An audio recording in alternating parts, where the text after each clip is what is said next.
We had queried whether Jasper Philipsen would be penalised for his sprint, and around half an hour after the stage had finished, confirmation the Belgian has been relegated for deviating from his sprint line. Adam, you called it as soon as we saw it. Explain exactly what happened and why he's been relegated for it. He moved off his line, basically. I mean, you've got Philipsen here. I'm not going to concentrate on the rest. I'm just going to concentrate on him and Van Aert. Van Aert was the one he impeded. Van Aert starts to launch up the right-hand side. I'll press play in a moment, and Philipsen starts to launch up the right-hand side. The interesting point is when they do start to launch, Van Aert gets right alongside him. So that's the point where Van Aert starts to launch his sprint. That's where Philipsen steps out. But if you look at them here, they are pretty much neck and neck. I mean, there's not a lot, maybe a head in it, but it's like their elbows are right next to each other. So they are alongside, neck and neck. And then at this point here, Philipsen does start to edge away from Van Aert, but he starts to shut the door. And it's at that point there. And the best way to show it is just by flicking backwards and forwards like this. If you do that, you can see him move in. If you do that, you can see him move in a little bit. But the silly thing is for Philipsen, is that he was past him. He had the space to move. Robbie was just saying then he had the space to move. There was no need to do it. It's almost like a natural reflex.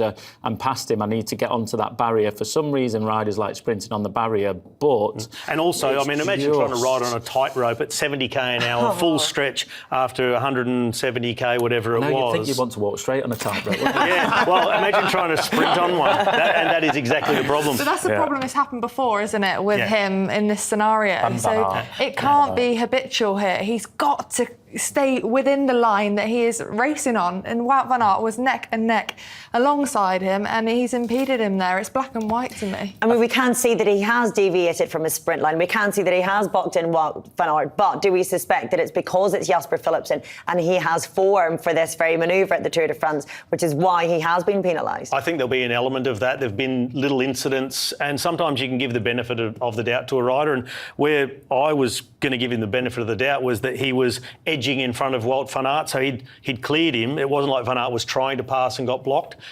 But obviously the commentators have deemed that he came in too much and he impeded Van Aert's result. Not that he was going to pass Philipsen back, but... I think a clear thing... Can we get the screen back up? I don't know if we can or not, but a very clear image to show is this one here of Van Aert. This is as Philipsen's already deep into his sprint here. Groeneweggen's coming up on the left-hand side.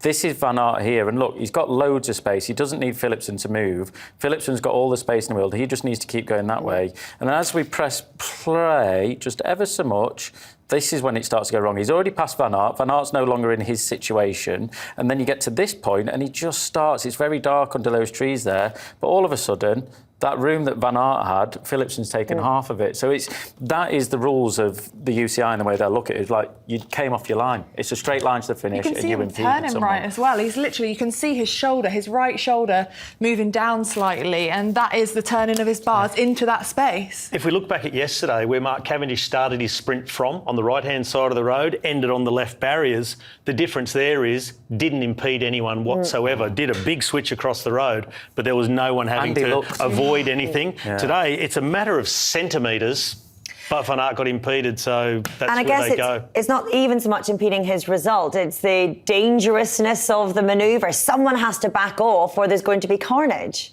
Yeah, and it did definitely impede Wout van Aert's result at the end. He stopped pedalling. He was checked in his speed. No, but you see, he was impeded. But I just didn't think at the time it was enough to relegate Philipsen. Yeah, well then you'd probably chuck him off the race. But I find it's the element of Philipsen already being in front and moving further in front that sort of gave him a bit more right of way. I like this, Robbie. One who agrees with you.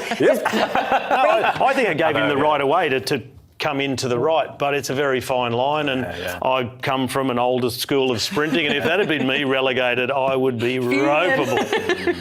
I agree with Robbie. I mean, I'm just looking at it from pure basis of the rules. Like Philipsen, Wout van Aert was past him. It's not that bad, but it's just as the rule book states now, and that's what the riders have to go by. Just briefly explain, Adam, the point of the relegation, because he hadn't won anyway. He loses a second place, which isn't much in the grand scheme of things. However, they had other ambitions as well as sprint victories, didn't they? Green jersey, massive points on the line, first, second, third, fourth, whatever it is, all the way down. And Philipsen is after that green jersey again. He won it last year, so this is a huge chunk of points that he won't get now. So in terms of his green jersey ambitions, this is a real dent into it. You know, how many intermediate points do you have to get for the same amount of points as second place? You probably have to do about 4 or 5 sprints, and that's if you win every single one of them. It's that psychological blow for the whole team as well. You know, they haven't won a stage yet. Yes, okay, it's only stage 6, but having to deal with all of this, with the staff in the background, it's not going to be good for the team. All that hard work come to nothing for a day, and I can tell you in the green jersey competition, normally you miss one sprint, that's the end of your hopes.